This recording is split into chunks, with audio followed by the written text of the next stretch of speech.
The chamber is open and full of whispers. Before we get into it, if you want exclusive lore breakdowns, chapter timelines, and members-only videos that never make it to the main channel, the link is in the description. Everything lives on the Patreon. The basilisk fang is gone, the wound isn't, or wasn't, until Fawkes. The Phoenix tears did the real work, burning through basilisk venom with a thoroughness that Madame Pomfrey described as extraordinary, before insisting on keeping him for observation anyway. That's what Madame Pomfrey does. The arm is wrapped in clean linen now, the kind of magical gauze that feels like it's monitoring rather than curing. He's been sitting on the edge of his bed for 40 minutes. He hasn't moved. Across the ward behind the third curtain from the left, Hermione Granger has been petrified for 61 days. He counted. He doesn't know why he counted. He just did. Madame Pomfrey moves with the purposeful quiet of someone who disapproves of everything that has just happened and is professionally obligated to address it. She draws the curtain back. She administers the mandrake restoration draught from a spoon. She waits. Harry watches. 3 seconds. 5. The petrification lifts the way ice lifts off a river in early spring. Not all at once. Not dramatically, but from the inside. Some deep arrested thing beginning to move again. Color returns to Hermione's face. Her fingers flex once against the sheets. Her eyes open. She doesn't say, "What happened?" She doesn't say, "How long was I out?" She sits up, and the first thing out of her mouth, confused, quiet, directed at no one in particular, is, "Do you hear that?" Harry opens his mouth to answer, and then he feels it. Not sound, pressure. A low, even weight behind his sternum, like a second heartbeat that isn't his. It is just out of sync with his own pulse. Then slowly, over the space of 3 or 4 seconds, it synchronizes. Thump, thump, his. Thump, thump, not his. Thump, both. He looks down at the stone floor. It is vibrating. Not visibly, not the kind of vibration you can point to and prove, but his feet flat on the flagstones register it as certainty. The floor knows something. In their brackets along the wall, the candles have bent, all at once, fractionally toward the two of them. Not blown. Drawn. The way a compass needle isn't blown, it is pulled. The flagstones nearest their beds are warmer than the others. Not warm like sunlight through glass, warm like attention. Harry looks up. Hermione is already looking at him. "Yeah," he says. "I hear it." She's still sorting. 61 days of nothing, and then this. He can see the processing behind her eyes. He recognizes it. He's been watching it for 2 years. "The castle," she says. "It isn't a question." "I think so. It wasn't doing that before." "No." She looks at the floor the way she looks at a passage in a book she knows she'll need later. Filing it. The expression isn't fear. It's the look of someone who half knew something. Madame Pomfrey returns with observation charts and the firm, pleasant authority of someone whose patience is long but not infinite. Rest. No rapid movement, no magic for 24 hours. Hermione nods throughout. She is entirely cooperative. She is also, Harry can see, already thinking about something else. He doesn't tell anyone what he understands next. He doesn't have the language for it yet. And it matters too much to describe badly. When Hermione came back, when Hermione returned from 61 days of absolute silence, the castle's response wasn't gradual. The pressure had been building in him since he pulled the sword from the hat, since he drove it down through 60 feet of serpent in a chamber that hadn't felt living magic in 50 years, his blood on Slytherin's own floor. Phoenix tears burning clean through basilisk venom in his arm. But the moment her eyes opened, the pressure doubled, as if the castle had been waiting for both of them. He doesn't know what that means yet. He knows only that the stone beneath his feet feels different now than it did this morning, more present, as if something vast and old has, with no drama and no announcement, turned to face him. Later, Dumbledore arrives after the explanations, after Ginny has been taken home, after Ron has been collected by his mother, after the formal business of catastrophe has been addressed. He enters the ward quietly, with the air of someone who occupies rooms more fully than other people do. He surveys the hospital wing. He stops. His gaze finds the flagstones near the 2 beds. He looks at the floor with the careful attention of a man who has just identified something that shouldn't be possible, but clearly is. Harry watches him look. He is not obvious about looking. He is Dumbledore. The grain of the stone has shifted. It's subtle enough that a student would never see it. The kind of change that only means something if you've watched these stones for 50 years, which Dumbledore has. The flagstones have oriented, not toward the door, not toward any visible point, toward the two beds, as if the floor has chosen a new north. Old Hogwarts, Harry has come to understand, does nothing accidentally. Dumbledore's gaze moves to Harry, to Hermione, who is watching with the quiet patience of someone who has decided to wait and see, then back to the floor. He says something warm and unremarkable. Rest and recovery, and how proud the school is. It is the kind of thing Dumbledore says perfectly and means sincerely and is also using as a closed door. He leaves. In the corridor outside, 30 feet from the ward entrance, he stops. He doesn't speak, he doesn't look at his watch or consult the portraits. He simply reaches out and presses one palm flat against the stone wall. He waits. The wall responds to him. It always responds. 50 years of headmastership have made him as native to this castle as the foundation itself. But tonight it responds slowly, a lag that wasn't there this morning, a faint resistance like an old hound that has shifted its primary loyalty and is still working out the etiquette of a divided house. He stands there long enough for one of the night shift portraits to yawn and resettle. Then he lifts his hand, straightens his robes, walks on. End of year. The ward empties. Harry picks up his bag. Hermione does the same. They walk toward the door together, toward the feast, toward the ordinary business of the year ending. At the entrance to the hospital wing, Harry touches the stone archway. He doesn't decide to. His hand simply rises and presses flat against the carved threshold, the way you reach for a wall in the dark to know where you are. The arch responds. A pressure through the palm, a recognition that settles somewhere behind his ribs, precise and certain, like a lock identifying its key. He stops. Hermione, half a step behind, draws a breath. "You felt that," he says. "Yes." He looks at the wall. She looks at it with him. Neither of them speaks for a moment. "It knows us," she says, not frightened. Thoughtful, the way she sounds when a hypothesis confirms itself. "Yeah," Harry says. He lowers his hand. "I don't think it knew us before today." They walk out into the corridor. Behind them in the empty ward, the flagstones shift. An imperceptible rearrangement, the kind of change that belongs to centuries, compressed into a breath. A new alignment, something old settling into a new position with the quiet finality of something that intends to stay. Dumbledore stands 30 feet down the corridor. He watches them go. Two 13-year-olds with their school bags, talking quietly, walking toward a feast that marks the end of one year. He watches until they round the corner.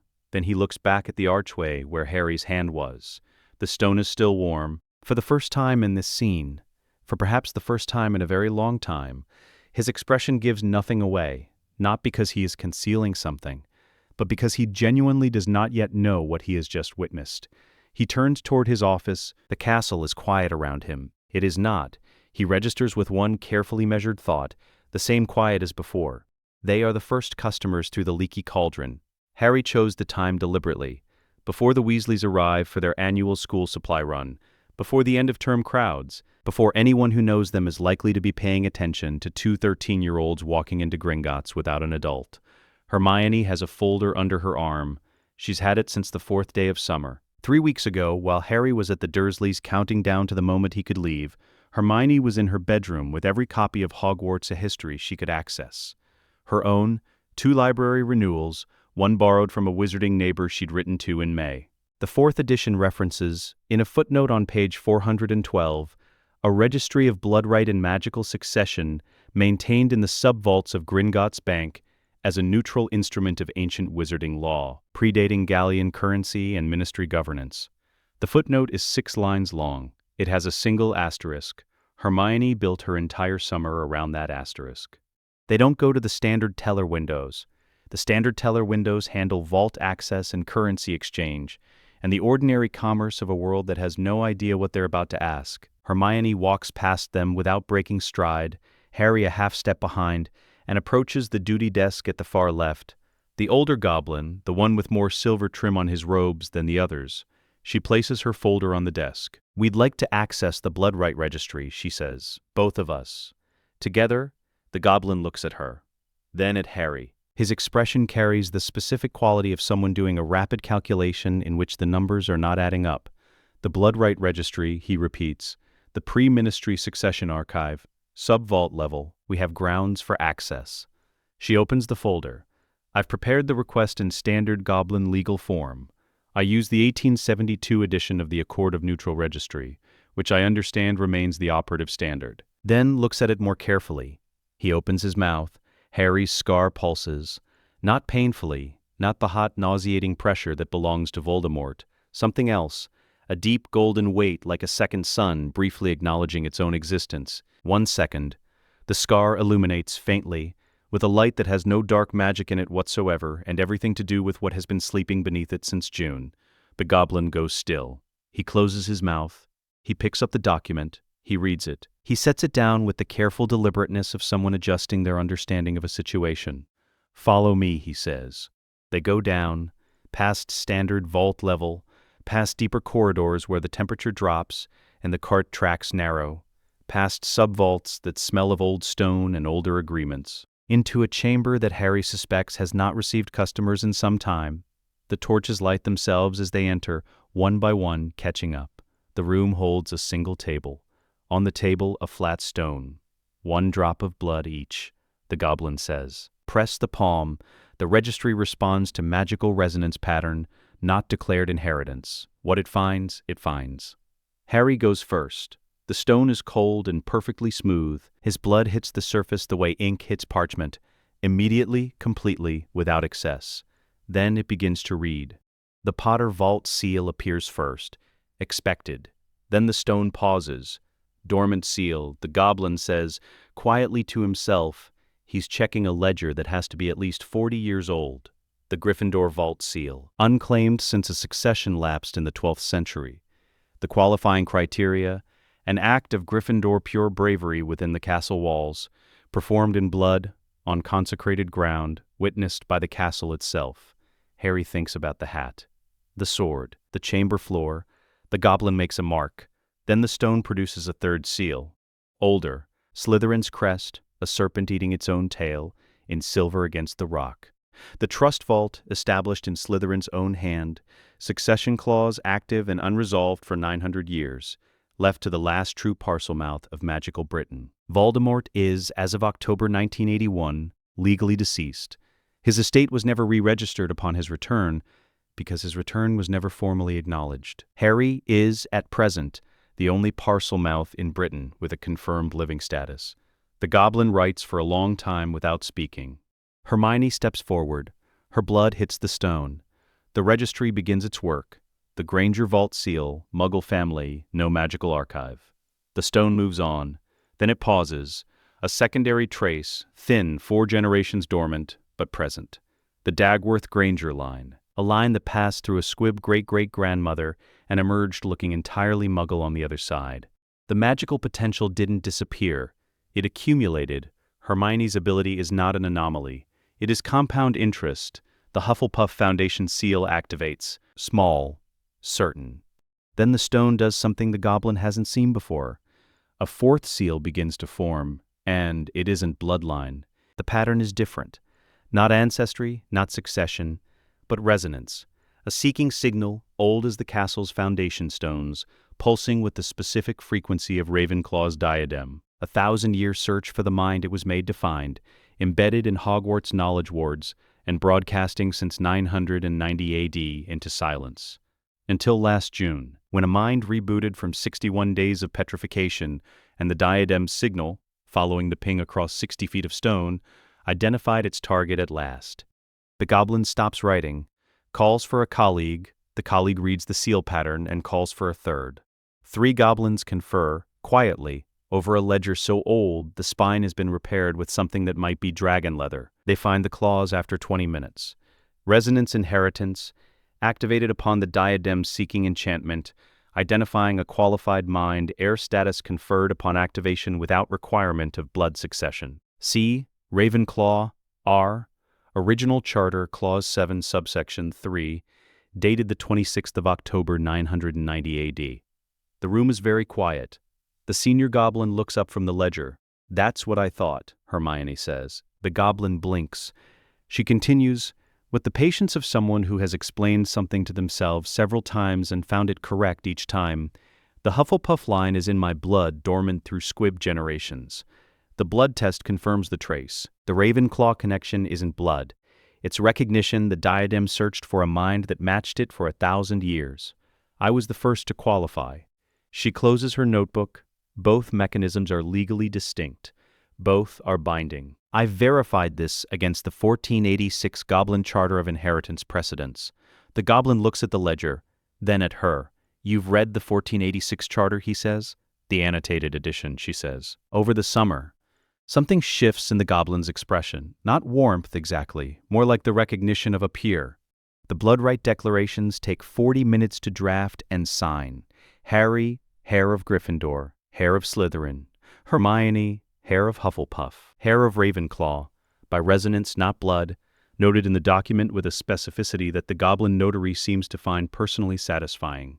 The notary stamps the declarations with the four-quadrant founder's crest, a seal that has not appeared on active legal correspondence in living memory, and files them simultaneously with the Wisengamott's Ancient Houses Registry through the Goblin Notary System, which operates as a neutral third party and does not require ministry co-signature. The ministry is not consulted. The ministry is not informed until the filing is already complete and beyond contestation. The goblin who stamps the final page does it with the unhurried satisfaction of someone who has waited a long time for something to be correct. Malfoy Manor. 2 days later, the letter arrives before breakfast. Lucius recognizes the seal before he opens it. The four-quadrant founder's crest, stamped in gold, which he has seen only in history books and once in a museum case behind glass. He reads it twice. The Board of Governors of Hogwarts School of Witchcraft and Wizardry, the letter informs him, now operates in an advisory capacity to the founder's heirs rather than an authoritative one. The legal basis is the original founder's charter, which predates and supersedes ministry-established board authority. His continued role as a board member is contingent on heir approval, extended as a courtesy provided his conduct remains within the bounds of the charter. It is signed Harry J. Potter, heir of Gryffindor and Slytherin, Hermione J. Granger, heir of Hufflepuff and Ravenclaw, for and on behalf of the ancient and most noble house of founders. Lucius sets the letter down. He calls for his owl, composes a message to Dumbledore, brief, controlled, demanding clarification, and dispatches it. The owl arrives at Hogwarts. The owlery accepts it without difficulty, but before it reaches Dumbledore's office, the anima cross-references the letter's destination against the new correspondence protocols filed at the moment the declarations were stamped. Board governance. Founders correspondence node. The owl is redirected. It arrives at a small carved alcove off the founder's wing, an alcove that didn't exist this time last week, and a formal reply is sealed with the founder's crest and sent back to Malfoy Manor by return owl. The headmaster has been notified of the founder's heirs declaration and is available for discussion at their convenience. Correspondence regarding board governance should henceforth be directed to the heirs' legal representative at Gringotts Bank, Diagon Alley. We thank you for your ongoing service to Hogwarts. The founder's house. The owl lands on the windowsill at Malfoy Manor. Lucius takes the reply, reads it, sets it beside the first letter. He says nothing for a very long time. He is not yet afraid, but for the first time in years, possibly since the Dark Lord fell and he'd had to recalibrate everything, Lucius Malfoy is uncertain. And in a man like Lucius, uncertainty is where everything begins to come apart. The Hogwarts Express arrives at Hogsmeade Station at 6 o'clock. Harry and Hermione are not on it. They are in the castle entrance hall at 5:52, standing on the flagstones in the amber light of the torches, bags at their feet, watching the last of the dust settle from 4 seconds of suspended impossibility. The anti-apparition ward has never lifted voluntarily for a student before. It did tonight, a breath of absence in the castle's field, exactly wide enough for 2 people, exactly long enough to be intentional. Warmth rises through the soles of their shoes, not the warmth of a hearth, the warmth of recognition, the castle acknowledging that its own have come home. They arrived before the carriages, before the boats, before the first years see the lake and feel the thing Harry felt once and still can't fully describe. No one sees them arrive. They are simply there. The students file in from the entrance hall in the ordinary chaos of a new year. Trunks, owls, the noise of 3 months of stories competing to be told first. Harry and Hermione stand at the edge of the entrance hall, where the crowd parts around them the way water parts around a stone. Not rudely. The crowd doesn't quite register why it's parting. It simply does. The great hall doors are open. They walk through. Later, when people try to describe what happened next, they struggle with it. The chairs didn't make noise. They didn't move in any way you could photograph and point to. They simply oriented. 4 ornate chairs at the center of the head table, which have sat decorative and empty at formal occasions since the school's founding, rotate a fraction, less than a compass needle swings before it finds north, and face Harry and Hermione as they walk up the aisle between the house tables. The stone seats warm. The carved crests on their backs illuminate, not lit by flame or spell, but from within the way a coal glows when air finally reaches it. Gryffindor's lion and Slytherin's serpent on the 2 chairs to the left, Ravenclaw's eagle and Hufflepuff's badger on the 2 to the right. The staff table goes quiet mid-sentence. The first years, halfway through their procession to the front, stop. Everyone stops. Harry and Hermione walk to the head table, without hurrying, without any visible awareness that what is happening is unusual. They take their seats. The chairs accept them the way chairs accept people who have always sat in them. Harry looks at Dumbledore. Dumbledore looks back. Hermione opens her bag, removes a document, the Bloodright Declaration, Gringotts certified, Wisengamot stamped, 14 pages including appendices, and places it on the table in front of Dumbledore with the care of someone delivering something that belongs in an archive. "We thought you should have a copy," she says pleasantly. "For the school records."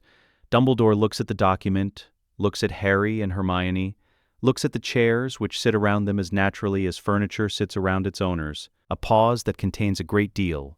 "How," he says, expedient. He says it the way someone says a word when the word they actually need hasn't been invented yet. The sorting proceeds normally. McGonagall reads the names. The hat sings.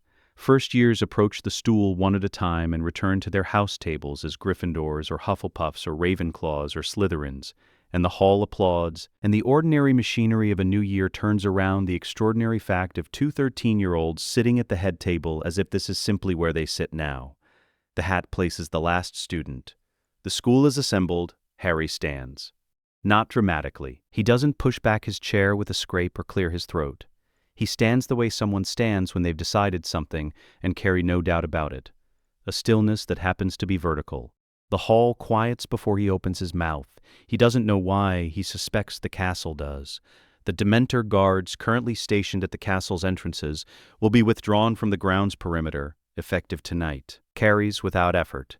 We have invoked the Founders' Compact, the original agreement between this institution and the Dementor colony, which prohibits Dementor presence within 300 meters of student habitation. The ministry has been notified. The hall doesn't react immediately. The first years, who don't yet know what Dementors are, look at each other. The older students who do know, who spent the train ride north flinching from gray shapes drifting past carriage windows, sit very still. Along the staff table, Lupin's expression does something complicated that he covers with a look at his hands. Snape's face gives nothing away. He is looking at Harry with the precise attention of someone reassessing a calculation. Dumbledore leans back in his chair by 1 degree. The ministry, for the record, was notified, via formal Goblin notarized Founder's injunction, filed at 6 a.m. that morning from a Gringotts legal terminal. The notification included the relevant clause of the Founders' Compact, a Goblin-authenticated copy of the original agreement dated 993 AD, and a note that the ministry's response, or lack of it, was legally immaterial, as Founders' authority on this matter predated and superseded ministry jurisdiction by 700 years. It was not a request. The Dementors leave that night. No one sees them go. There's no procession, no formal departure. Harry feels it from the Founders' wing, a loosening like a fist opening. By midnight, the boundary wards have settled into a new configuration, the sanctuary ward extending to the full 300-meter perimeter for the first time in 2 years. The castle breathes. Students who woke twice last night from gray half-dreams they couldn't name sleep through until morning. A 4th-year Hufflepuff who has eaten breakfast in silence since October comes down to find she's hungry. A Gryffindor 3rd year who hasn't laughed since the year began laughs at something inconsequential in the corridor, and then stops and looks surprised at himself. None of them can say what changed. A long gray afternoon, finally clearing. September 4th, 1993. The dungeons. 3 days into term. Potions, double period, the dungeon smells of sulfur and stone and decades of accumulated Snape. He is mid-sentence on the shrinking solution. The properties of the shrivel fig, the particular timing required in the 3rd stage, when Hermione answers. Not when he finishes, before. Her hand goes up and her answer comes in the same motion, complete and correct and precisely sourced. The shrivel fig must be skinned at room temperature, not charmed, because the warming process in a charm denatures the rind's binding compounds and causes the solution to overshoot its concentration threshold. A point she encountered in an advanced supplementary text she read over the summer, well above the current curriculum but accurate in every particular. She is not showing off. She simply knows this, and she is constitutionally incapable of not saying what she knows. Snape draws breath. In 14 years of teaching, Snape has developed a precise and particular technique for addressing the Granger problem. The technical infraction, the procedural grounds, the point deduction that is always defensible and never challengeable. He has used it reliably for 2 years. He knows exactly which words. He draws breath. The Slytherin hourglass makes a sound. Small, clear, once. Not a crack, not anything theatrical. A chime, the sound of a small bell tapped once with a single finger. The green gems inside the hourglass settle fractionally, with the specific quality of something repositioned by a hand much older than any in this room. Snape stops. He looks at the hourglass. The hourglass doesn't look back. It doesn't need to. It has said what it came to say. He looks at Hermione. She hasn't moved. She is looking at her notes.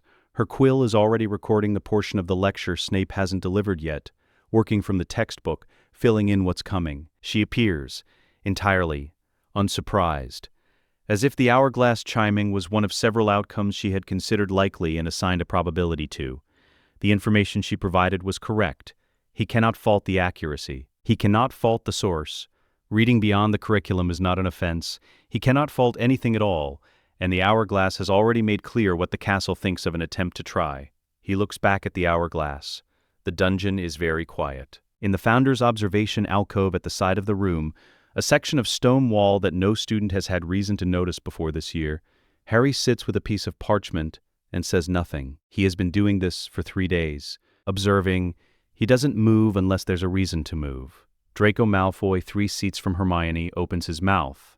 Harry glances at him. Once. Draco closes his mouth. Snape turns back to the board.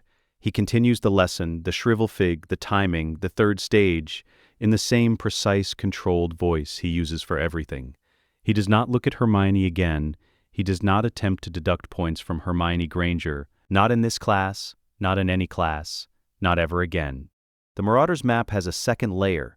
Hermione finds it at 11 o'clock on a Tuesday in November, which is, Harry will later note, exactly the kind of hour Hermione finds things. She's had the map for 2 weeks, borrowed from Harry, who received it from Fred and George, who acquired it by methods they declined to specify. She's been studying it the way she studies everything, not casually, not for the information it offers freely, but for what it keeps back.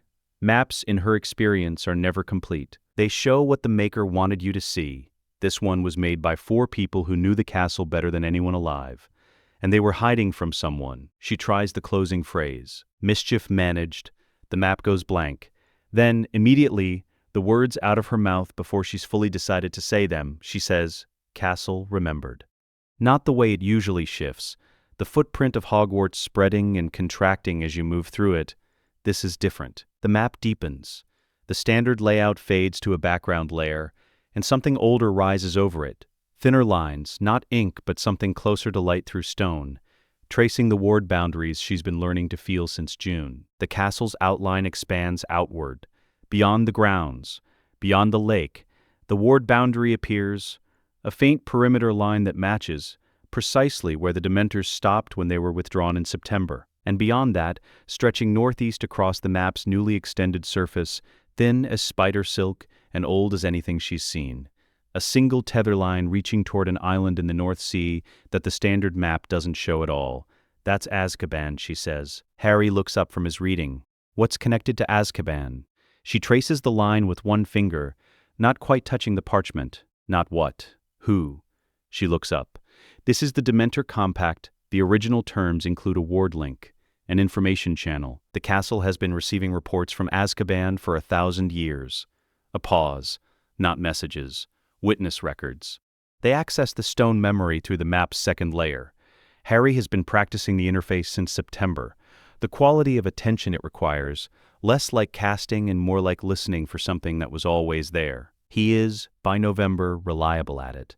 Hermione, whose Ravenclaw bond gives her access to the knowledge wards, translates what they both feel into sequence. It is, by now, a practiced division of labor. He reaches. She reads. The stone memory doesn't play the past like a moving image. It returns it as residue, the magical signature of an event, preserved in stone that witnessed it, experienced by the reader as something between a scent and a sound. They trace the Azkaban ward link back to its source and find, embedded in the castle's memory, with 12 years of accumulated clarity, the animagus signature of a rat. Not a rat. Peter Pettigrew. The shape of his transformed magic is specific, distinguishable as individual as handwriting, as undeniable as a name. Present in the stone memory from the moment the animal arrived with a red-haired first year in 1981. Through every subsequent year, through the corridors and the common rooms in the dormitory, he spent 12 years in while the man he'd betrayed rotted in Azkaban 200 miles north. The castle knew what Scabbers was. It always knew. No one ever thought to ask. Hermione has the accusation of criminal concealment drafted by the following morning. The specific charge, use of unregistered animagus transformation to evade legal consequences of a crime. The evidence, stone memory testimony, magically witnessed, 900 years older, and considerably more reliable than Veritaserum. The filing mechanism, Gringotts Goblin Courier to the Wisengamot's Ancient Houses Registry, which is required by charter to log all founders' legal instruments within the hour.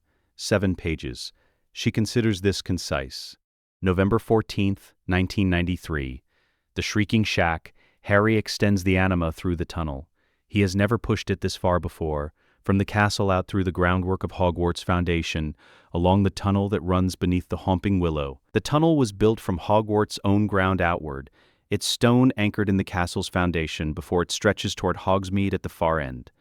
The anima's jurisdiction follows its own stonework. It built this passage. What it reaches through, it holds.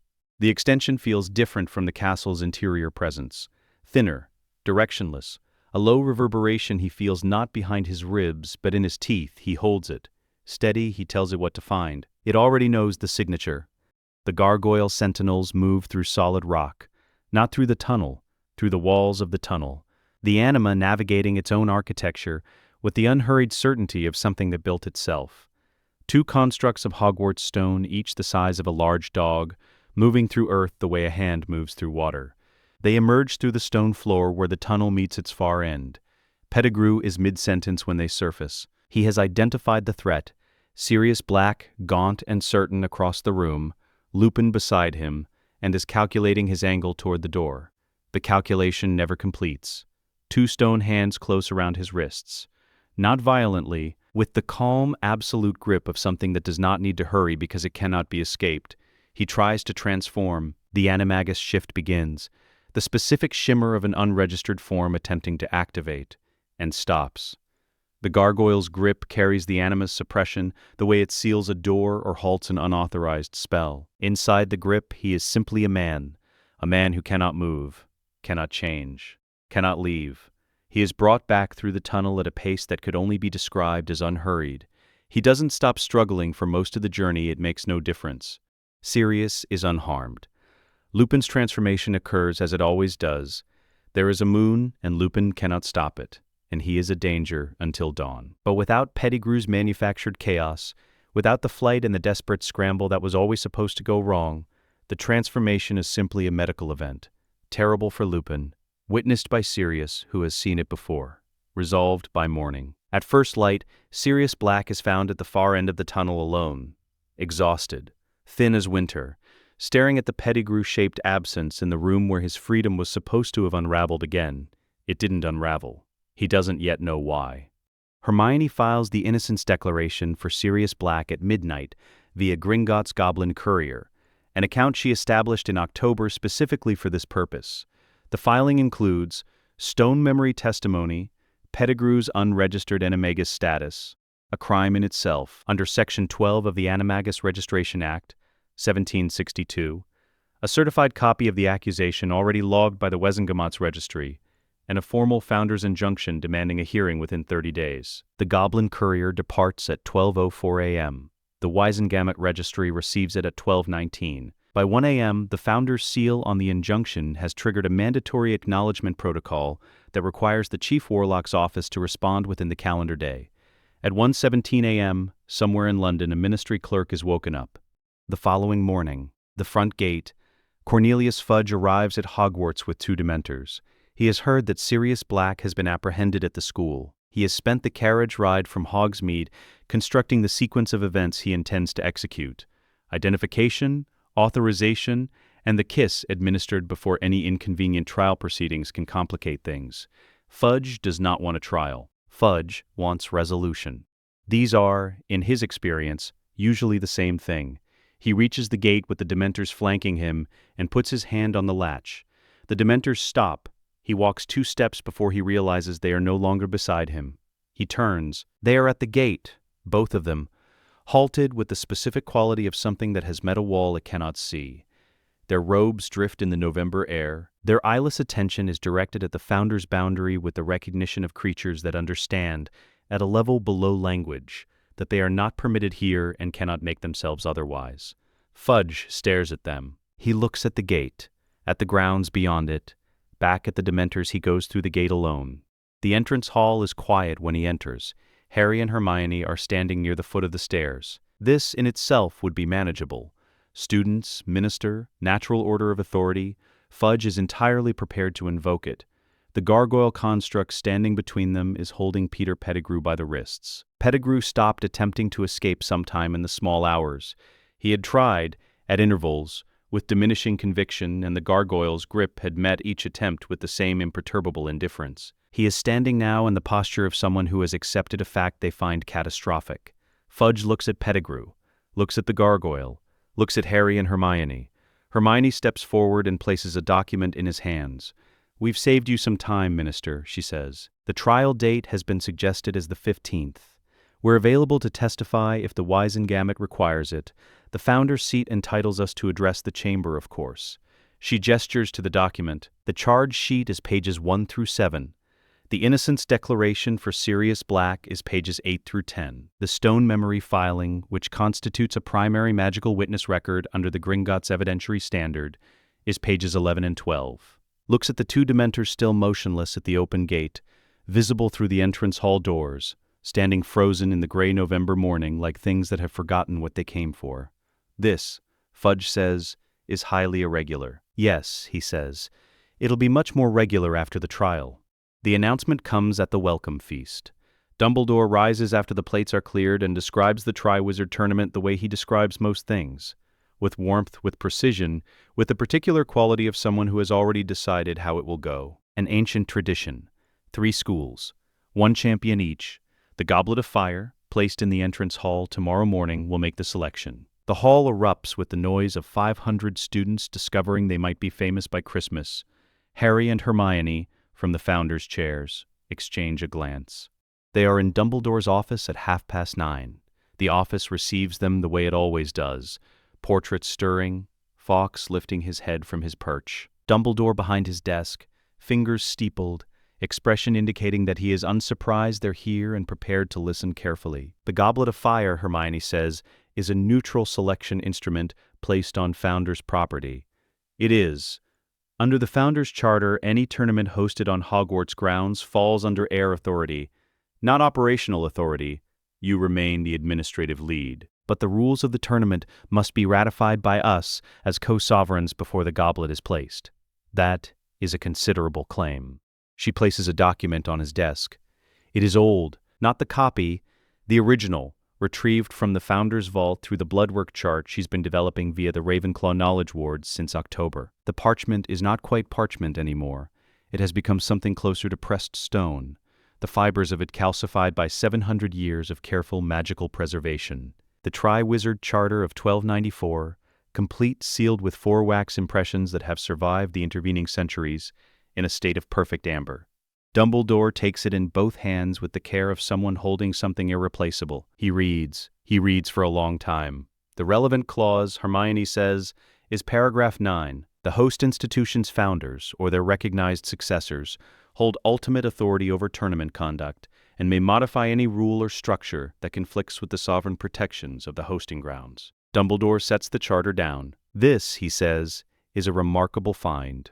"We thought so too," Hermione says. The foreign delegations arrive in late October.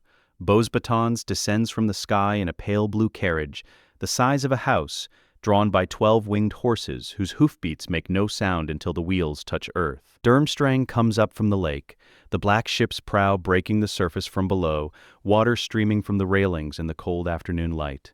Harry and Hermione receive them in the entrance hall, not as students standing in a crowd of students, as the House of Founders at the threshold of their own institution, a distinction that takes some delegations longer to absorb than others.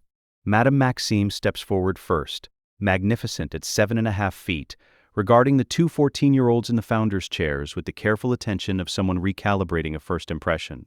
She looks at the chairs, at the stone floor which has oriented itself toward them in the way she has apparently read about in the correspondence her ministry forwarded, at Harry's stillness and Hermione's document case. "Ow, very interesting," she says. She says it like someone filing a private memo. Karkaroff comes next, robes expensive, expression arranged into diplomatic warmth that doesn't reach his eyes. He scans the entrance hall the way men like Karkaroff always scan rooms: exits, authority, obstacles. His gaze settles on Harry and Hermione, and the calculation that follows is quick and confident. He sees two 14-year-olds. The calculation resolves fast, and what it resolves into is contempt. He greets Dumbledore at length. He greets McGonagall. When he turns to Harry and Hermione, he gives them the handshake he'd give a student who'd won a minor prize. Harry shakes his hand, says nothing, looks at him once. Karkaroff moves on, satisfied. Madame Maxime, watching from across the hall, allows herself one small, private adjustment of her expectations. October 31st, 1994. The night of selection. The great hall carries the weight of occasion. The goblet of fire on its plinth, blue-white flames casting light that doesn't illuminate quite the way fire should. The school arranged in its houses and the foreign delegations at their tables, and the staff watching, and Dumbledore at the center of it conducting a ceremony he has run before. Harry feels it the moment the tampering is flagged. Not a sound. A coldness in the stones underfoot, specific, directional, the anima's attention sharpening in the way it sharpens when something within its bounds has been violated. He doesn't move, he registers it, files it. The goblet burns cooler as the evening progresses. The flames, which have been blue-white since placement, carry something else by the time the hall has quieted for selection. A faint silver undertone, barely visible unless you know to look, the anima's own signature layered over the goblet's magic like a watermark on old paper. The champions are selected: Cedric Diggory, Fleur Delacour, Victor Crumb.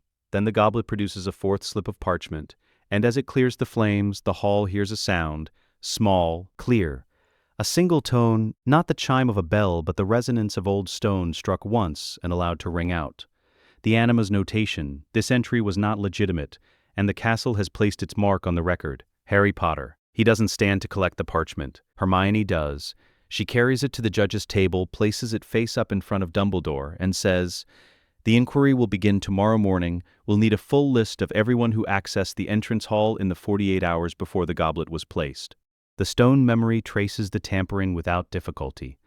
The magical signature is specific, dark, purposeful, carrying the residue of a confundus charm applied to an ancient selection instrument with considerable technical skill. They don't have a name.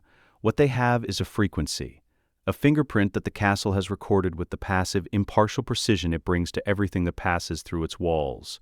The fingerprint goes into the founder's legal record, filed, dated, notarized via Gringotts courier the same evening. When the name eventually surfaces, it will already be evidence. The tournament continues under Founder's authority and the tasks are redesigned. The first, not a dragon in a pen, but a complex magical environment, requiring observation, communication, and enough creativity to engage rather than simply survive. The dragons are present. They are not the point.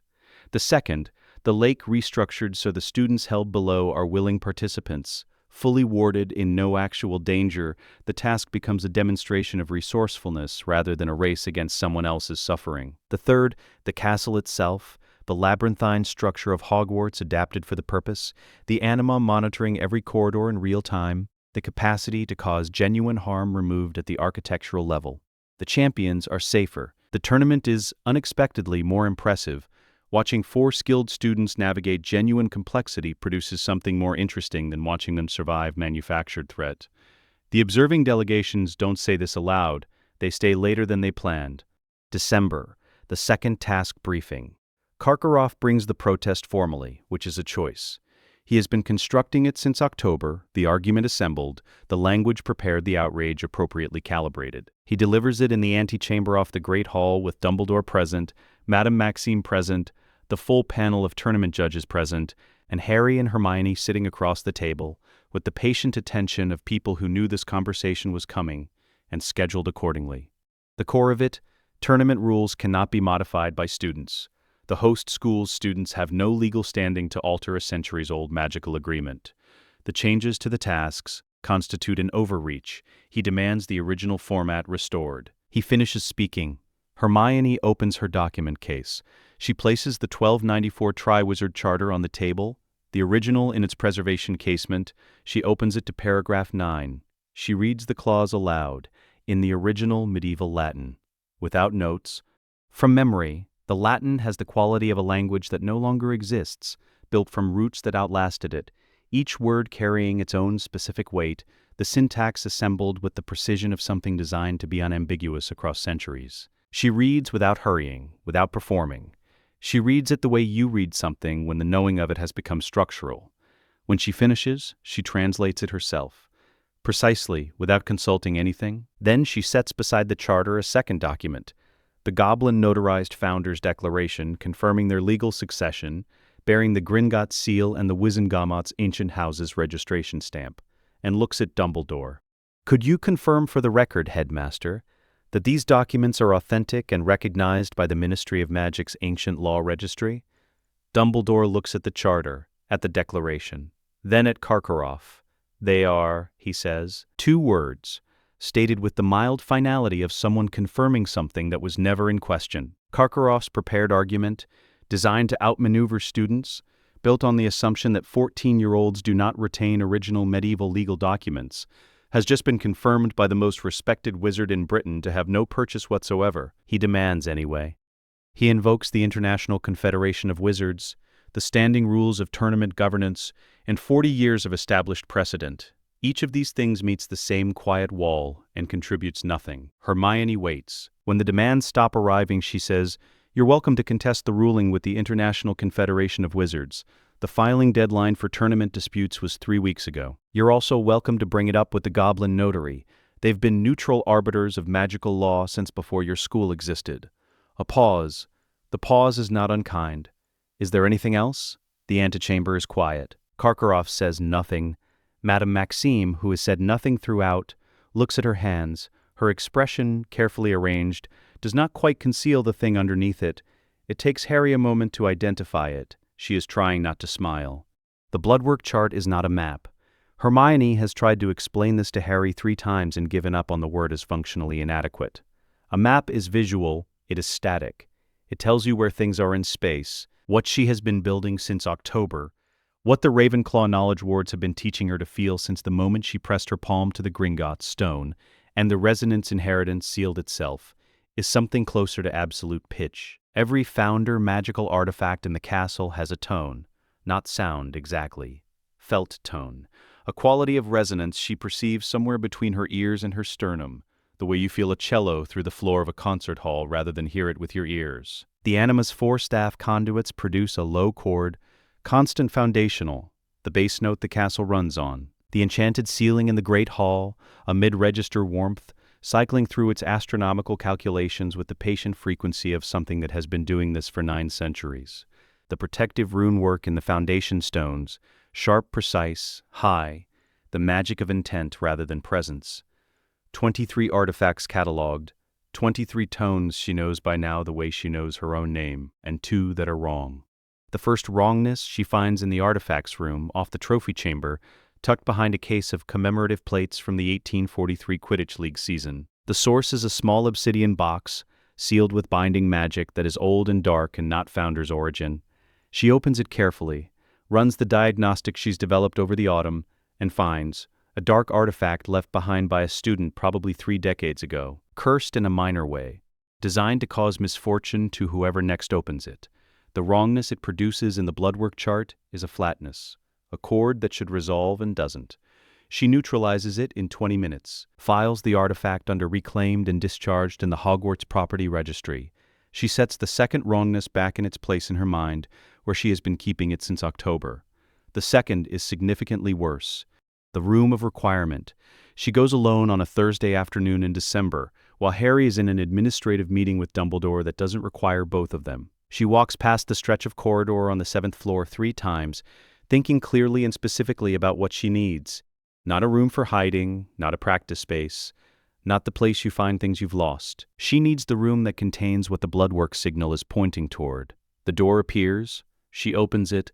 The room in its hidden things configuration is the size of a cathedral and smells of centuries of students. Everything that has ever been brought here and not retrieved stretches in all directions. Towers of forgotten furniture, trunks whose owners have been dead for generations, broken equipment, discarded experiments, the accumulated material of 900 years of adolescent secrecy. The wrongness is in here. She can feel it clearly now, close and present, not the flatness of the obsidian box, but its opposite. A note that is insistent and almost right, almost Founder's origin, almost harmonizing with the castle's deep chord. Almost. She follows it. The diadem of Ravenclaw is sitting on a broken bust of an ugly warlock 200 meters into the room. It is beautiful in the specific way that magical objects which have been violated are beautiful, the original craftsmanship surviving the corruption, the thing it was made to be still visible beneath the wrongness layered over it. Delicate silver metal work, a blue gem at its center that should be the color of clear water and is instead the color of water over something dead. The inscription around the band, "Wit beyond measure is man's greatest treasure." She looks at it for a long time without touching it. The black note it produces in the bloodwork chart is not random, it is architectural. It knows what it is sitting inside. It has been absorbing the Founder's magic of this place for 50 years, learning the frequency, and it never quite manages it, because the thing embedded in it is fundamentally incapable of resonating with what the Founders built here. She goes to find Harry. 2 days later, the room reconfigured. They come back together on a Saturday morning when the castle is quiet. Harry has cleared the administrative schedule. Hermione has the materials. The room gives them what they ask for: a stone chamber, bare, circular, the walls thick enough to contain what might need containing. The diadem sits on a flat stone pedestal at the center.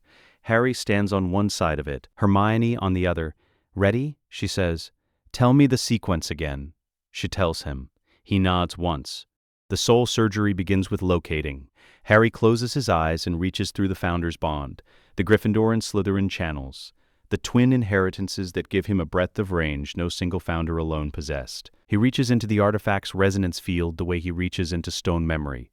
Not forcing, not casting, but listening for the specific frequency of something that doesn't belong. He finds it in 12 seconds. It is dark and cold and old and completely, unmistakably Voldemort. Not Voldemort the man, but Voldemort the act, the specific magical signature of a soul that chose to rupture itself. He doesn't recoil from it. He lets the recognition settle and holds it. He speaks in parcel tongue. 3 words. Not a command exactly. A declaration of authority. The language of Slytherin telling the fragment that it is in the presence of Slytherin's heir and it will hold still. The fragment resists, briefly, with the instinct of a trapped thing. Harry says the words again. It holds still. Hermione moves into the space Harry's stillness creates. The Ravenclaw and Hufflepuff channels are different instruments from his. Where his inheritance runs wide and ancient and deep, hers is precise, surgical. The Ravenclaw bond enhancing her cognition to a resolution she is still learning the full range of. She can see the fragment's architecture the way she sees the flaw in a potion mid-preparation. Clearly, specifically with the certainty of where the error begins and ends. She does not destroy it inside the artifact. That would destroy the artifact. She extracts it. The process takes 40 minutes. The fragment fights, not cleverly, but with the blunt perseverance of something embedded for 50 years and unwilling to leave. It pushes. It generates cold in the stone. It tries, twice, to shift toward Harry. Drawn by the larger magical presence, Harry holds it in parcel tongue both times. His voice in the chamber is level and without drama and entirely absolute. She keeps working. When the fragment finally separates, pulling free of the diadem's silver metal work with a sensation of something tearing from old stone, It is small, dense, impossible to look at directly without a specific quality of unease that makes your eyes want to find something else. Harry produces the sword of Gryffindor from the floor beside him. The fragment is destroyed in 6 seconds. The stone chamber holds the aftermath, a quality of absence where presence has been for 50 years, and then it is gone. The diadem is clean. It produces a tone now clear and high, the specific resonance of Ravenclaw's craft restored to what it was made to be. Hermione stands over it, feeling the shift in the bloodwork chart the way you feel a room change when a window long stuck is finally opened. She picks it up. She puts it on. The enhancement is not dramatic. It doesn't feel like power. It feels like resolution. The mental equivalent of a lens finding its focus, everything she already knew clicking into precise alignment. Not new information. Extraordinary clarity about existing information. The difference between hearing a piece of music and understanding its architecture simultaneously. She stands in the stone chamber for approximately 4 minutes. Harry waits. He has learned over the past year the specific quality of Hermione's silences. This one is the silence of someone who has just seen the entire board at once and is charting every remaining move before speaking. When she opens her eyes, they are very clear. "I know exactly what Voldemort has done," she says. She says it the way she says things that are simply true. 6 Horcruxes. He intended 6 to split his soul into 7 pieces, himself included, but the killing curse rebounding that night created an additional fragment he never intended, a soul piece that found the nearest living magical vessel. She looks at Harry. That makes 7 items in the hunt. 6 deliberate, 1 accidental. She continues without waiting for him to absorb it.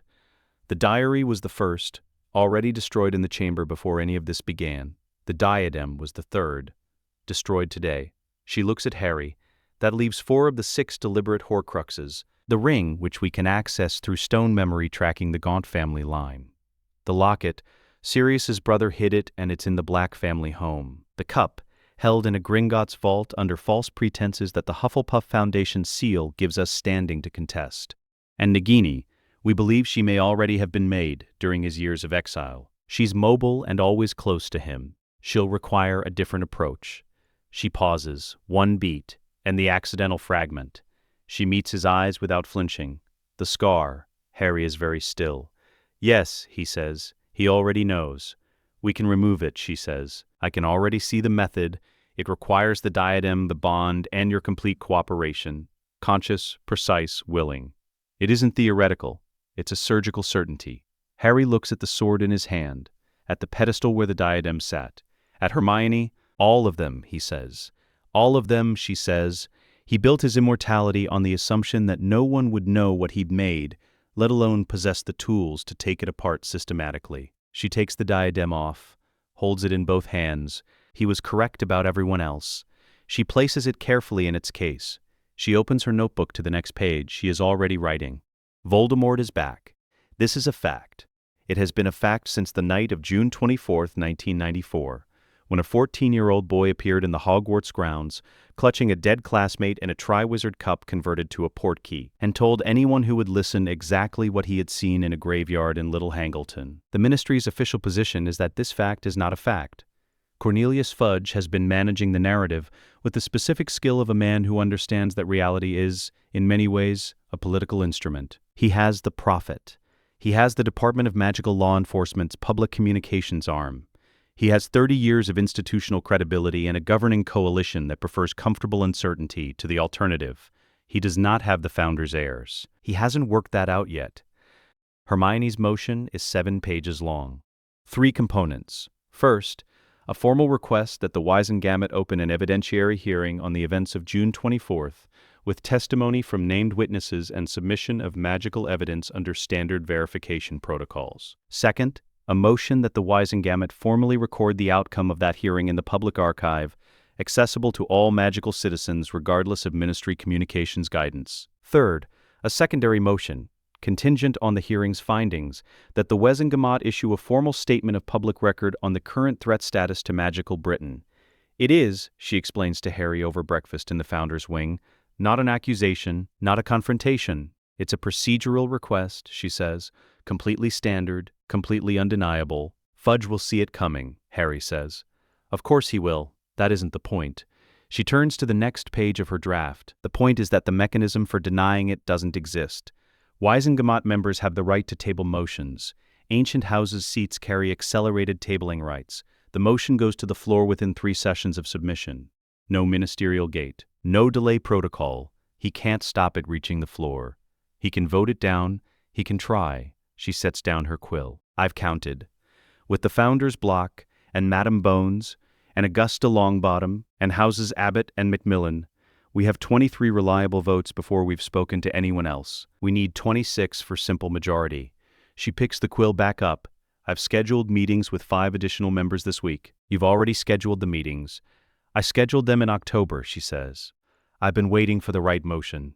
Amelia Bones receives them in her DMLE office on a Wednesday afternoon. She is a broad, square-jawed woman who has run the Department of Magical Law Enforcement for years, on the principle that evidence is evidence and law is law, and she has found these principles, in practice, surprisingly controversial. When Harry and Hermione are shown in, she looks at them across her desk with the specific attention of a woman conducting her own assessment before anyone else's.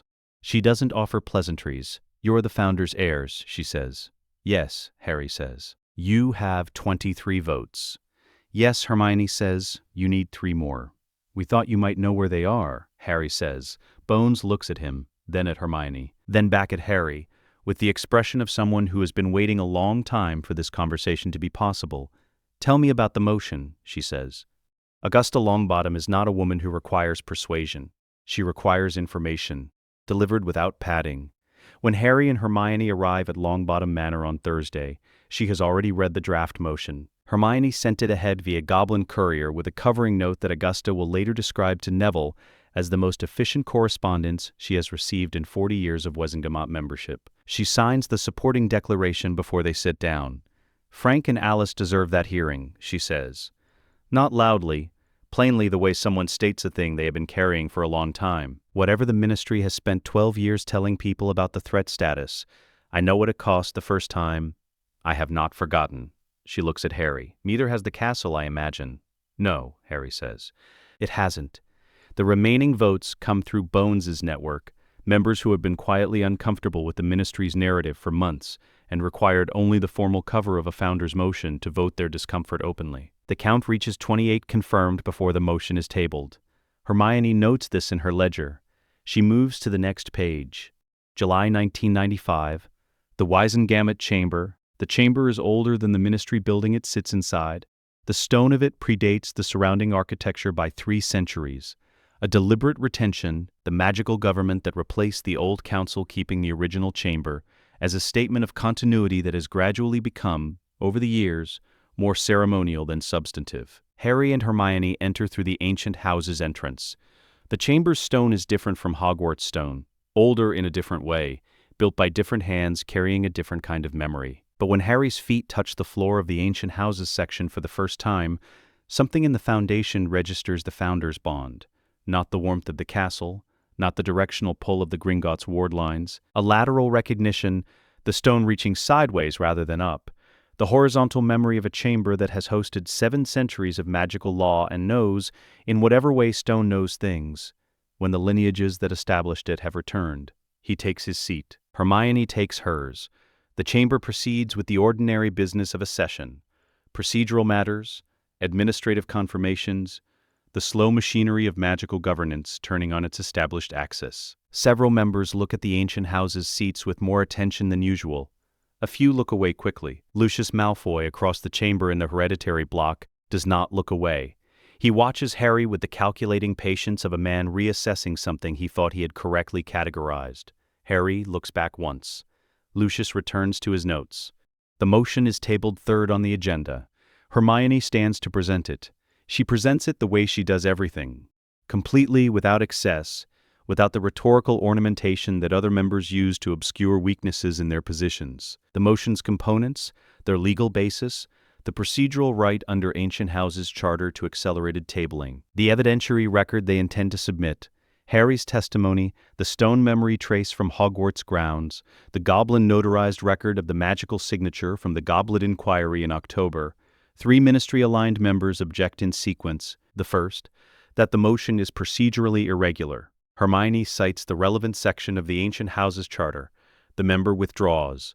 The second, that the evidentiary standard proposed, stone memory testimony, is not recognized under ministry law. Hermione produces a copy of the Goblin Charter of Evidentiary Standards, 1612, which predates ministry law under which stone memory constitutes primary magical witness testimony. The member withdraws. The third, that the motion constitutes a political statement and is therefore outside the Wisengamot's purview as a legal body. This one Hermione doesn't answer. Harry does. The Wisengamot's founding charter, he says, voice level, carrying without effort, establishes its primary function as the protection of magical Britain's citizens. A formal evidentiary hearing on a credible threat to those citizens is not a political statement. It is the founding purpose of this chamber. He looks at the member. I'd invite you to read the charter if you'd like the source text. The member does not respond. The presiding officer calls the vote. The count takes 6 minutes. 29 for, 18 against, 3 abstentions. The motion passes. The evidentiary hearing is set for September 15th. The Wisengamot's public archive will receive a full transcript within 48 hours of the hearing's conclusion, under the terms of the motion's second component. The Ministry Communications Office has no mechanism to delay or alter a Wisengamot archive filing. Dumbledore, as Chief Warlock, records the result in the official ledger. His expression as he writes gives nothing away. The following morning, the Ministry of Magic, Fudge's office, the Daily Prophet arrives at 8 o'clock. Fudge takes it from his assistant with the comfortable anticipation of a man who has been managing the Prophet's coverage for 3 years and expects to find the world broadly as he left it. He unfolds it. The headline sits above the fold. Wisengamot votes 2-9. 1-8-0 open Voldemort return hearing. Founders Heirs table historic motion under Ancient Houses Charter. He reads it once. He reads it again. He sets the paper down on his desk with the specific care of a man who is recalibrating something fundamental and does not want to spill his tea in the process. The hearing is scheduled. The archive filing is mandatory. The evidence will be on the public record within 48 hours of September 15th, and there is no mechanism. None, he has already understood this in the 30 seconds since reading the headline, to prevent it. The Ancient House's accelerated tabling right bypassed his office entirely. The motion reached the floor without his review. The vote was called before his communications team knew it was on the agenda. 29 votes. He controls, at best, 18. He looks at the photograph below the headline. Harry Potter and Hermione Granger, walking out of the Wisengamot chamber, 2 15-year-olds in founders' formal robes, already in conversation, already moving to whatever comes next. Not looking at the cameras that found them in the corridor. Not looking at him, he picks up his tea. It has gone cold. He sits at his desk while the ministry corridor outside fills with the noise of the working day and understands. For the first time, with the clarity of a man watching a board he thought he was winning rearrange itself entirely, that he has not been playing against Dumbledore. He has been playing against the castle, and the castle is not playing chess. It never was. The thing about proximity to power is that everyone can see it except the person standing closest.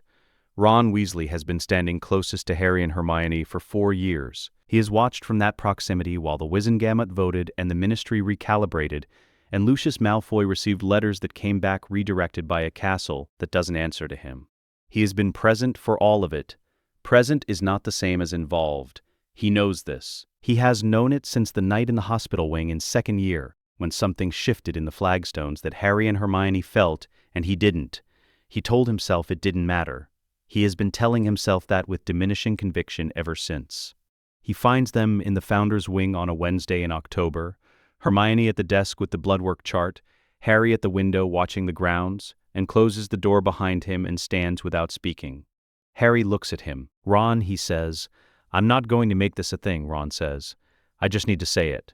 He says it. It takes 6 minutes. He doesn't shout, he doesn't perform. He speaks the way someone speaks who has rehearsed something too many times to have any drama left in it.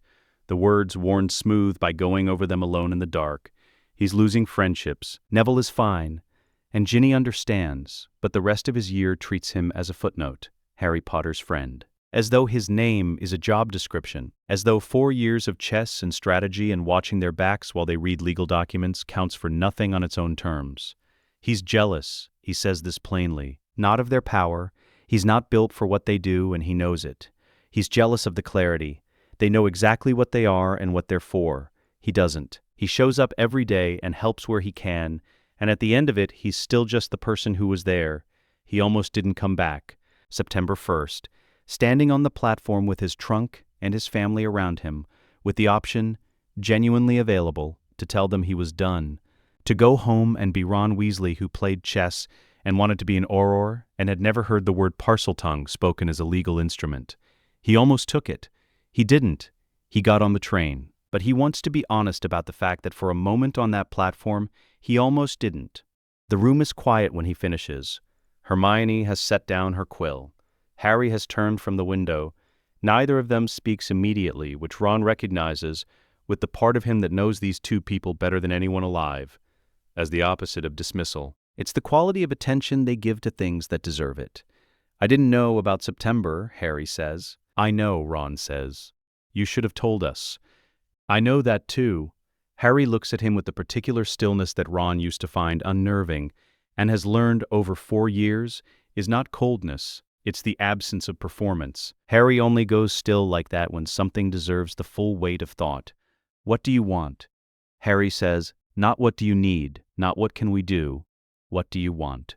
The question is more serious than it sounds. Ron thinks about it. A role, he says, not a copy of yours. Something that's actually mine, something the castle knows about. He pauses. I don't want to be the person who shows up. I want to be the person who's supposed to be there. Hermione reaches for a piece of parchment. The Founder's Charter, she says, her voice shifting into the register it has when she's found the mechanism for something, includes a provision for designated wardens, not heirs. They can't be replicated. But the heirs can formally designate individuals under the Charter as wardens of the Founder's House, with specific authorities confirmed by the Anima. She's already writing. The role is ancient. It predates the Auror office. A warden's function is watch and witness, to observe threats to the institution and act within the Charter's provisions when the heirs cannot be immediately present. Ron looks at her. You're not just making that up. Section 4, she says. I found it in September. He looks at Harry. She found it in September, Harry confirms. And you didn't say anything because it had to be your choice, Harry says. We weren't going to offer it and let you feel like you had to take it. The designation is simple. Harry and Hermione sign the Charter Amendment in the Founder's Wing. Hermione drafts the formal language. Watch and witness within the castle grounds. The right to invoke Founder's Charter protections in any direct threat to a ward-protected individual. The authority to issue charter-confirmed sanctions. The amendment is dated and Goblin notarized within the hour. Ron signs at the bottom. When the ink dries, the stone under his feet does something.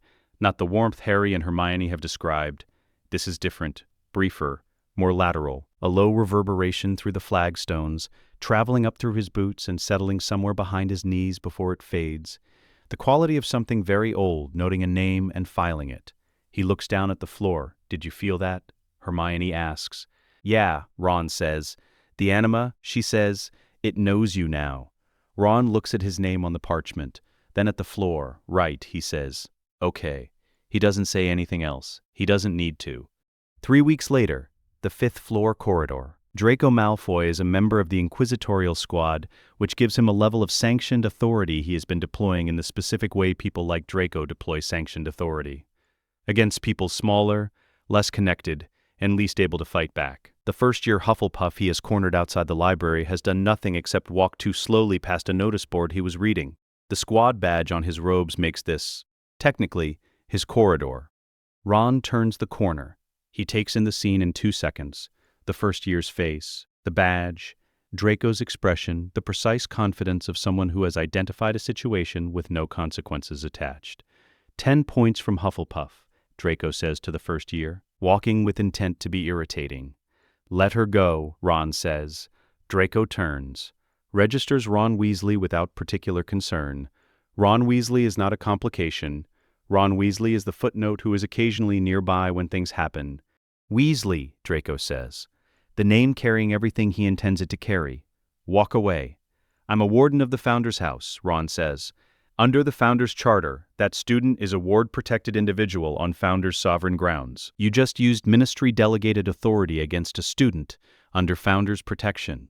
That's a charter violation. You're Weasley, he says. You're nobody.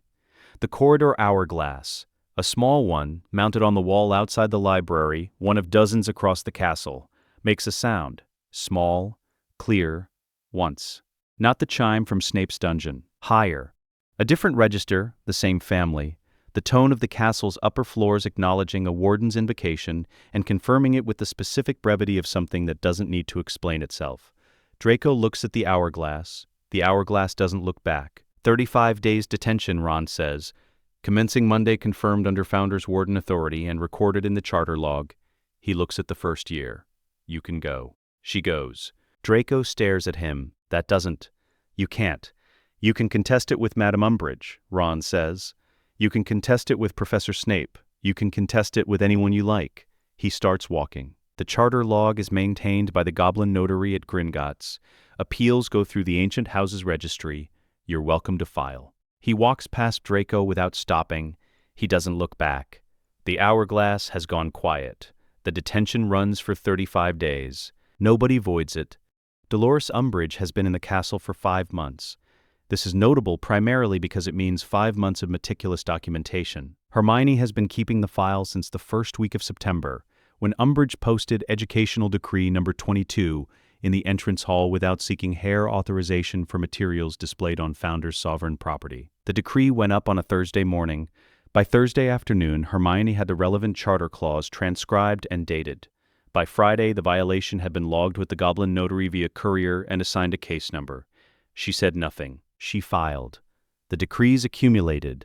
By February, there are 27 of them on the castle's walls, each one a posted ministry authority on Founder's grounds without a single heir signature. On the permission ledger, 27 logged violations, 27 case numbers, each time-stamped, each sealed. The blood quill documentation took longer because it required medical corroboration. Madame Pomfrey provided it without being asked. She had already noted the nature of the injuries in her treatment records. The specific scarring pattern consistent with a Class B dark instrument, categorized under Ministry Magical Implements Regulations, Section 9, prohibited for use on minors. She handed the records to Hermione in an envelope and said, with the quiet fury of someone who has been watching something happen they cannot yet stop, that she hoped they would be useful. They are 9 pages long. They are in the file. The trigger arrives on the 14th of February, which Hermione will note later, in her record with no editorial comment whatsoever. Umbridge's inquisitorial squad has been operating for 3 months with the delegated ministry authority that makes them technically enforcers on school grounds. Technically, under standard school governance, not under Founder's charter governance, which operates on an entirely different legal layer that Umbridge has, in 5 months, never once acknowledged. The 6th-year Gryffindor they arrest, formally, with squad badges displayed and a written ministry detention order, has committed the offense of organizing a study group without inquisitorial approval. He is a ward-protected student on Founder's sovereign grounds. His name goes into the incident record the moment Harry feels the castle register the unauthorized detention. A sharpness in the bond, the anima noticing a violation of the sanctuary ward the way it would notice a door being forced. Harry tells Hermione she doesn't look up from her desk. That's the 3rd charge, she says. The file is complete. She reaches for the eviction warrant, which has been drafted and waiting since November. 6 a.m. The warrant of eviction is filed with the Wisengamot's ancient law registry via Goblin Courier while Hogwarts sleeps. It covers 3 counts: the unauthorized posting of ministry governance materials on Founder's sovereign property without heir authorization, the unauthorized exercise of ministry disciplinary authority over Founder's ward-protected students, and the physical harm of ward-protected individuals by a ministry-sanctioned use of a prohibited dark instrument.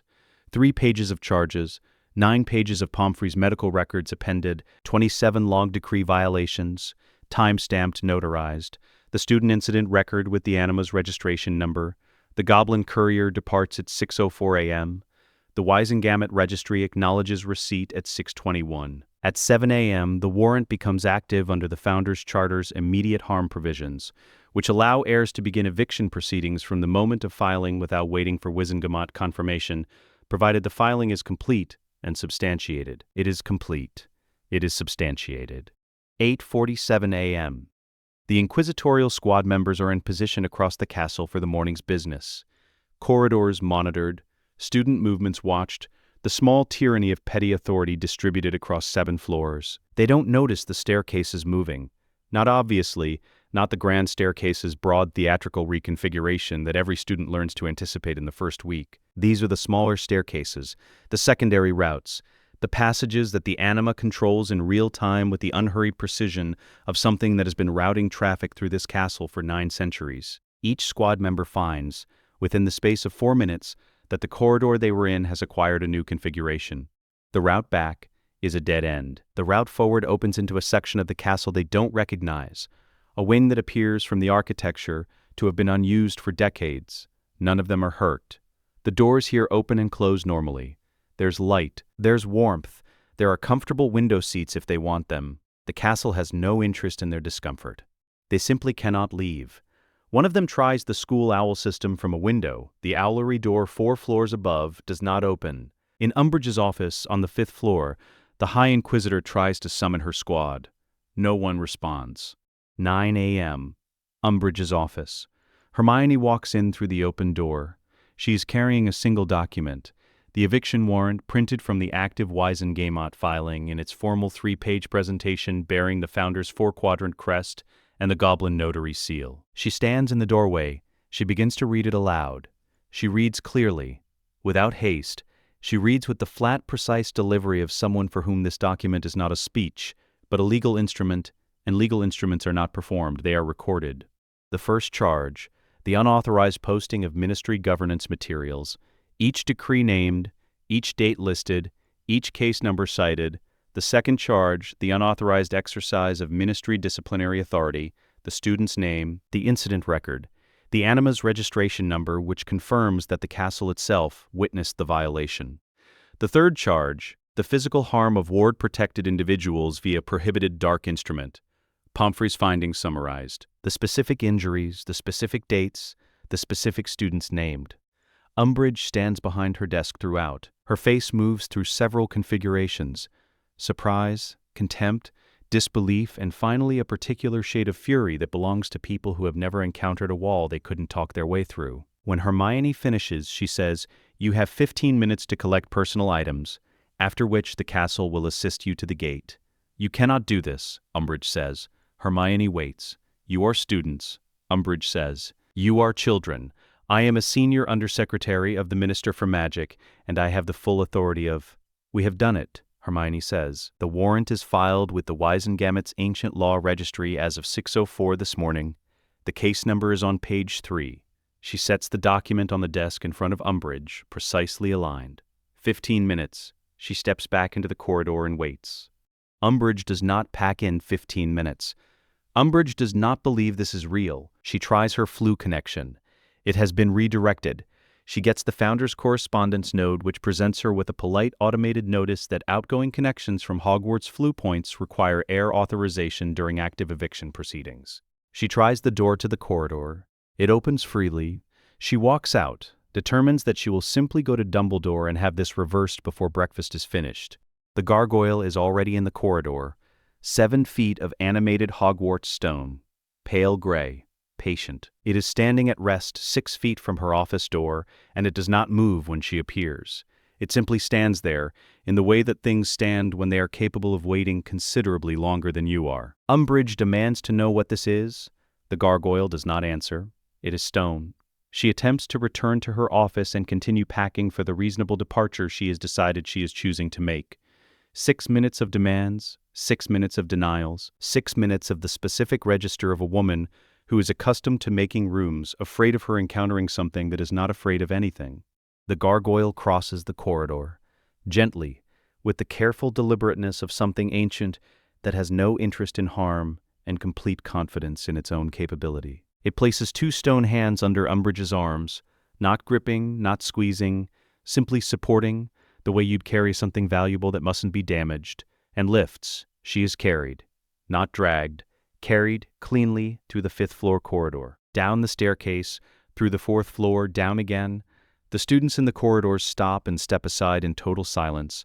Word has traveled the way word travels in a castle where the staircases have been rearranging themselves all morning, and 300 students have gathered in the entrance hall by the time the gargoyle descends the final staircase with Dolores Umbridge suspended between its hands.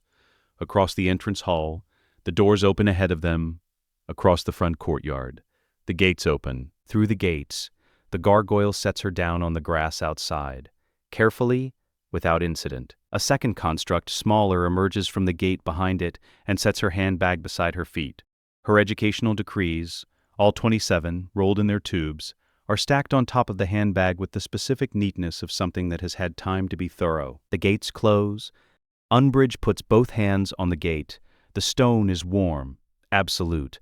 The warrant of eviction, backed by the Anima's ward power, has constituted a physical bar from the moment of filing. She cannot re-enter. She will not re-enter. The mechanism doesn't exist that would let her. She stands on the grass in the February cold and stares at her hands on the iron. From a window above, 300 students watch in silence. Then someone begins to clap. Once. Twice. The sound spreads, floor by floor, common room to corridor to window, until the applause is coming from every visible face in the castle, and the February air carries it all the way to the gate. Umbridge stands on the grass. The Ministry contests the eviction in the Wesengamat for 3 years. They never win. Dolores Umbridge never sets foot inside Hogwarts again. The legal case is ruled in favor of the Founder's ancient territorial sovereignty, in a decision that becomes a landmark in wizarding law. The ruling is titled Granger Potter v. Ministry of Magic, 1996. Hermione has it framed. Spring 1997. The hunt takes 2 years. They do not do it dramatically.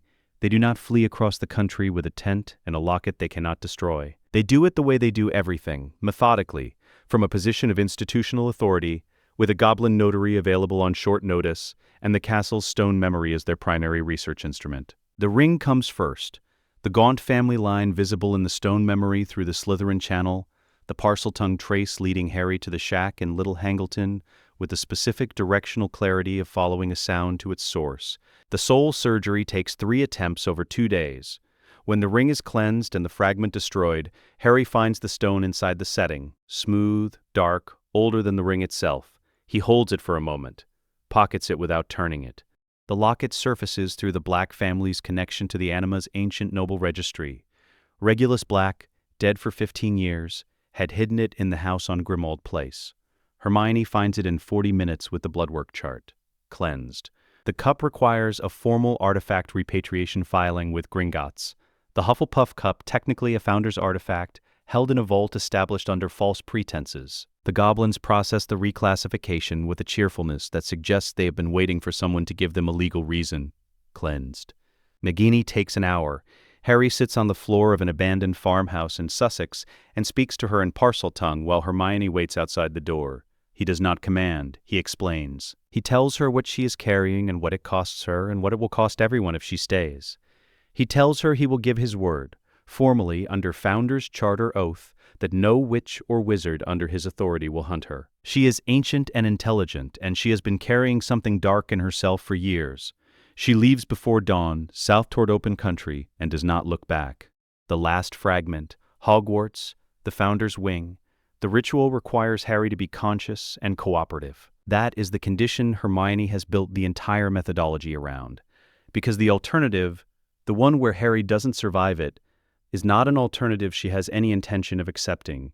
He lies on the stone floor of the Founder's wing while she works. The diadem on her head gives her the resolution she needs, the ability to distinguish with exact surgical clarity the foreign architecture embedded in his magical core from the magic that is simply his.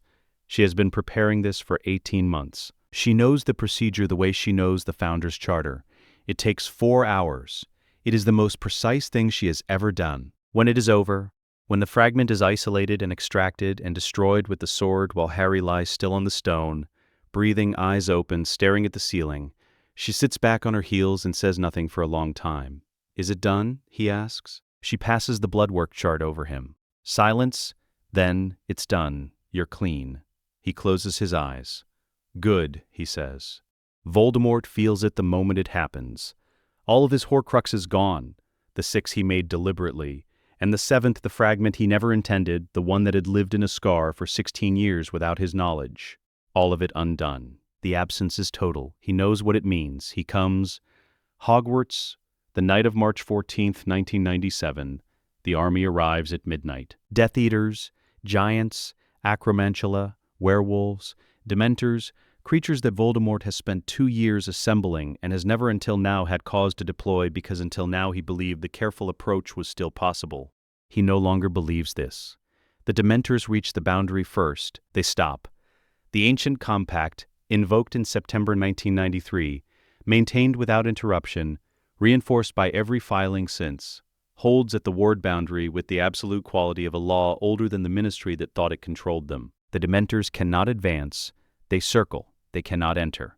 The giants move next. The Terric magic, the earth magic of a ley line nexus that has been accumulating since 990 AD, does not resist them violently. It simply makes the ground under their feet unconducive. They push forward and find that forward costs more than it should, as if the land itself is oriented against them, as if the castle's consecrated ground repels creatures whose very nature is built on destruction of the things the founders built here to last. They slow. They stop. The Death Eaters reach the walls. The gargoyle sentinels are already there. What follows is not a battle in the traditional sense. It is not Hogwarts under siege. It is Hogwarts in active defense. 7 centuries of accumulated protective magic, the anima operating at full capacity for the first time since the founders built it, the castle itself the combatant. Stone moves, walls reconfigure. The gargoyle constructs engage with the particular efficiency of things that cannot be tired or frightened or turned. No student is harmed. No defender falls. The castle is winning before the hour is out. The Great Hall. Voldemort comes alone. His army is stalled, and he knows it will not unstall, and he knows what he must do. He must reach the source, the anima's core, the heirs themselves. Break the bond at its origin. Everything else is architecture he cannot fight from outside. He crosses the boundary.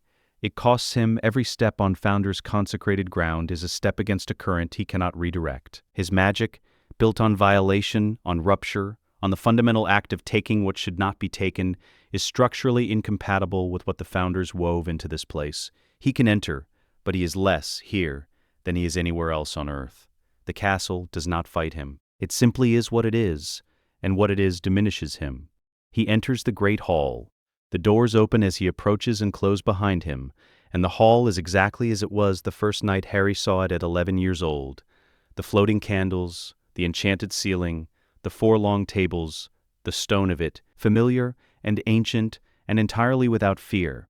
Harry and Hermione are seated in the Founders' chairs at the center of the room, facing the door, not standing, not raising wands, not in any posture that suggests the encounter requires performance. They are simply there.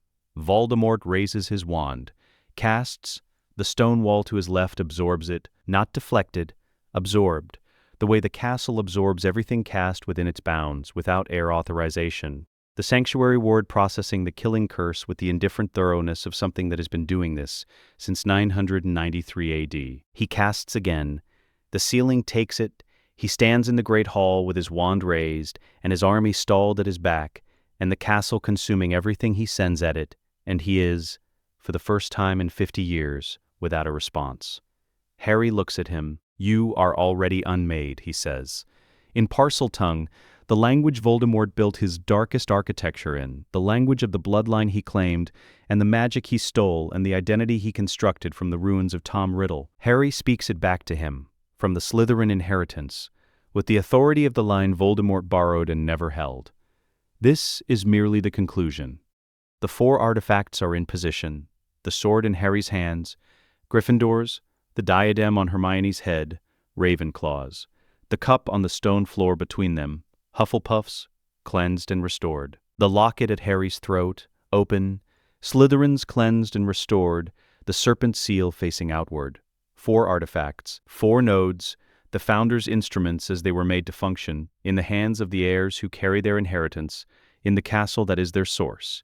The unsealing ritual is not a battle spell, it is architectural. A channel opened from the Terric core of the castle, directly outward, Harry holding it as heir of Slytherin, Hermione directing it as heir of Ravenclaw, the Hufflepuff sanctuary ward preventing it from becoming lethal, the Gryffindor combat ward giving it reach and precision. Harry speaks the dissolution command in Parseltongue. The deep chord of the anima, which has been present in the stone throughout, engages fully, not as a hum this time, not as a vibration or a warmth or a pressure, It is simply everything at once, the full voice of a castle that has been waiting 900 years to be used for its purpose, brief and absolute and entirely without drama. The channel opens. Voldemort does not explode. He does not scream. He does not produce a death that satisfies the desire for spectacle that his 50 years of theater might suggest he's owed. He diminishes the magical architecture that has maintained his existence. The tethers, the constructions, the extraordinary and terrible edifice he built to refuse death, has nothing left to anchor to. No Horcruxes, no fragments, no alternative. The castle processing every attempt to reach beyond its walls. He is here, on consecrated founder's ground, with nothing underneath him. He is still himself, at the end. Still brilliant, still the most dangerous dark wizard in a century. His mind works until the moment it doesn't. And in those last seconds it is possible to see in his expression the specific quality of a man who built an immortal future and has just understood that the foundation was gone before he arrived. Tom Riddle, born 1926, died 1997. The Great Hall is very quiet. Outside, the army leaderless now, the organizing intelligence that held them suddenly absent, disperses, not in rout, simply in the dissolution of a purpose. The Dementors leave first. 1 week later, the Wizengamot chamber, full session, every seat filled. Harry and Hermione enter through the ancient house's entrance and take the founders' chairs at the chamber's center. The room is quieter than its capacity should allow. 3 pieces of legislation, introduced under founders' ancient authority, which embeds them constitutionally, they cannot be undone by simple majority vote. Hermione places the documents on the table in front of the presiding officer. First, the Dementor Employment Compact is formally terminated.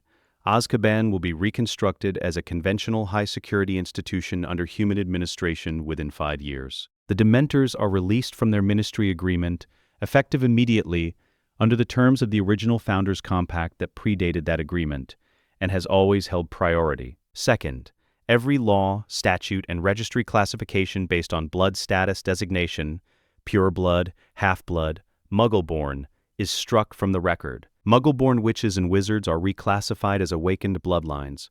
The formal recognition that they carry recessive ancient magical heritage reactivated in their generation, no different in origin from any other. The category that made Hermione Granger lesser, under law, ceases to exist. Third, the Board of Governors of Hogwarts becomes an elected advisory body. The headmaster's authority is restored as academic and institutional. The founders' heirs hold perpetual right of constitutional review, but no day-to-day governance. The votes are called separately. All 3 pass. 3 days after that, the blood debt hearing is the shortest formal proceeding in Wizengamot history. Lucius Malfoy has an excellent legal team. They have had 3 days and they have filed every available instrument. It makes no difference. The blood debt clause is in the Founders' Charter, in the original document, in language that has been legally binding since 990 AD. The goblins, who administered law before the ministry existed, confirm it in 2 sentences and appear to enjoy doing so. The acts are on the record. The diary Horcrux placed on Ginny Weasley, a ward-protected student, the campaign that led to Hermione's petrification, a direct threat to a founder's heir, the chain of events that contributed to the graveyard violation of Harry's blood. Under the debt acknowledgement protocol, the guilty party appears before the injured heirs in formal session and acknowledges the debt publicly. Physically, the chamber is full, every member present. Press in the gallery, cameras. Lucius Malfoy walks to the center of the chamber floor. He is still immaculate, robes pressed, cane in hand, every inch of bearing that 60 years of pure-blood aristocracy and Voldemort's inner circle and Wizengamot membership has conferred on him, visible and intact. He kneels, one knee, on the stone floor of the Wizengamot chamber, in front of every camera, every journalist, every member present. He kneels before a boy who grew up in a cupboard under the stairs, and a girl whose parents are dentists in London. The chamber is completely silent. The Daily Prophet runs 5 photographs. Harry and Hermione sit in the founders' chairs. They do not look triumphant. They do not look like people who have won something. They look like 2 people who have completed a job, who started it in a hospital wing 4 years ago when the flagstones shifted under their feet and something old noticed them for the first time, and have now reached its end. The debt acknowledgement concludes. The session continues. Around them, the machinery of magical governance moves forward into a future that is not the same as the one Voldemort was trying to make. Harry looks at Hermione. She is already reading the next document. He smiles. Let us know what you'd like to see next. The end.